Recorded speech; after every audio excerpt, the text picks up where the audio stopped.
here is a question. If you made 5% return last year, how much did you actually keep? Spoiler, in Japan, the taxman might be your biggest silent partner. Now, coming from France, a country famous for high taxes, I thought I'd seen it all. But living and investing in Japan taught me something surprising.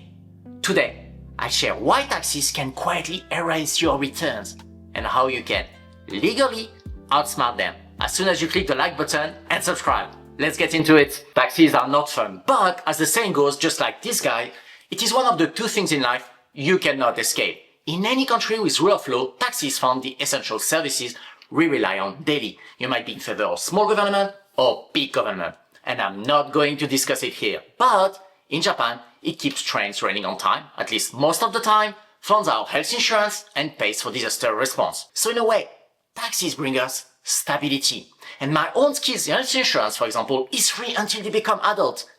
And trust me, when you are on an hospital run, like we've been in recently, you can appreciate not paying the full price of CT scans and specialist consultations.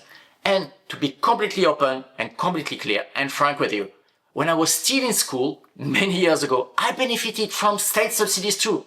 So I cannot complain about it either. And that's on top of everything else. Government services, nature preservation, and public safety. I think it's worth remembering from time to time. And of course, the level of service you're getting might be different, and we can argue about efficiency. So, are we paying too much of it for what we are getting in return? And that's the eternal debate, and a very divisive one at it.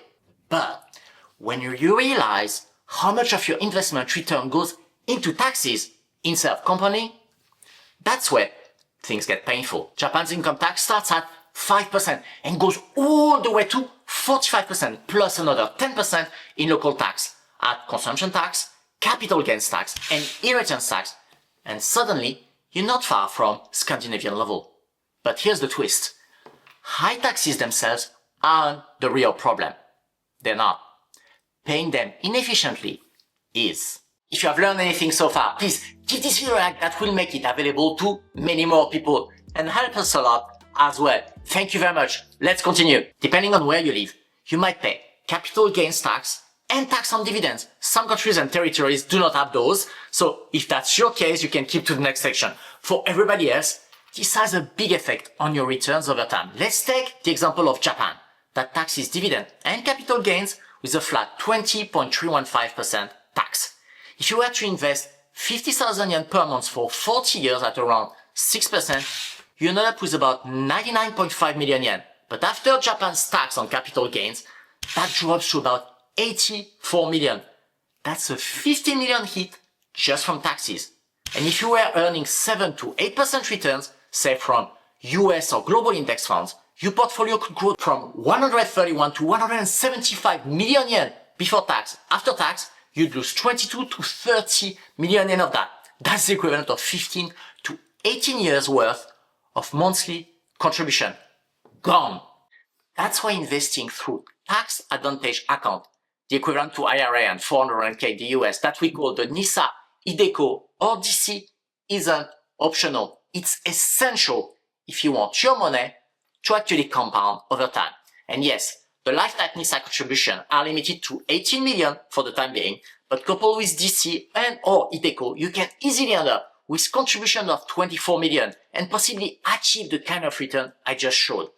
And at the same time, build a tax-free nest egg for your retirement. And that's just on financial investment. So what about one of Japan's favorite assets, real estate? Real estate can actually offer regular income if you're renting it out or appreciation over time. And yes, Japan's real estate market is back in terms of appreciation. So it is something to consider. If you sell a property that was held for more than 5 years, any appreciation is considered capital gain and you get taxed at 20.315%. But if you keep it 5 years or less, then the tax is 39.63%. Bang! And if you rent property in Japan, that rental income is taxed as ordinary income, which can put you into a higher bracket. But the solution could be to file as a sole proprietor or kojin jigyo, and maybe use the blue filing system, also known as or Shinkoku. That lets you deduct depreciation, management costs, or even a portion of your home office if you administer yourself. Now, for large investors, a good organization structure, that's the equivalent of an LLC, if you will, can unlock even more deductions and make financing smoother because banks start taking you more seriously, so they would be more willing to work with you. And that's what actually I do for my own rental properties, and it's worked really well so far. But remember, this strategy requires proper bookkeeping and tax filing, and you should always confirm everything with a certified tax accountant called a Zelishi. Mine really gives me great advice and help me stay out of trouble.